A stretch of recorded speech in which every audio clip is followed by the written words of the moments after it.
บ่แม่นว่าข่อยเว้าได้เชื่อเจ้าอยู่ดอกว่าเรื่องโน้หนึ่งในการนี้คันบ่เรื่องการสู้นี่อาโกยเจ้าบ่ได้ครึ่งหนึงของข่อยซ้ำเป็นห้องข่อยก็ว่าได้แต่ว่าสเต็ปกันนี้นี่ข่อยเชื่อเจ้าว่าเจ้าโน้หนึ่งแท้เนาะอาโกยจังได๋สเต็ปของเรานี่อีแลนตีแลนอย่างเดียวเนาะแม้เว้าเรื่องสเต็ปนี้นี่สู้เราบ่ได้เลยนะถ้าสเต็ปยืนสู้อาโกย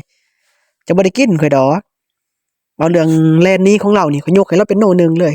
เราแลนหนีไว้อีหลียอมรับเราแลนหนีไว้จักเราใส่เกิบอีสังมาเนาะใส่เกิบรองเท้าเว้าจิเกิบเวียดเพิ่นได้ก็บ่ฮู้แลนหนีไว้อีหลีเว้ยมาเบิ่งหน้าตาเนาะชื่อเราคำอ่อนโน้หนึ่งสมชื่ออยู่ดอกคำอ่อนนะคำอ่อนมาขอแก้มือจัดให้แล้วแหล้ว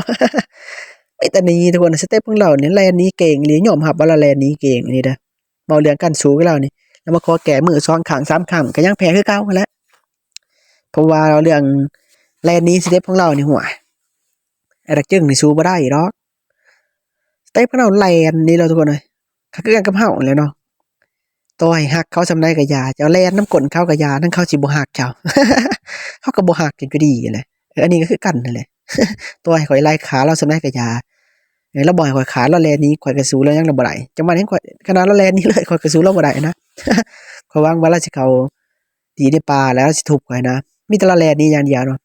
แต่ว่าสเต็ปของเรานี่หัวมัดแล้วนักได้แต่ว่าเราสู้ข่อยบ่ได้ดอก ข่อยมันตึงกว่าเราอีกอะนะโนหนึ่งคำอ่อนมาเจ้านี่สิหนีไปใส่หม่อมมาต้มขี้เอียนบ่เจ้า สังเกตเบิ่งดีทุกคนสเต็ปของเราเนาะมีแต่แลนนี้อย่างเดียวเนาะถ้าว่าเป็นไปได้ก็อย่าขอหั่นแหละขอให้ยืนสู้กันอย่างแหละเนาะ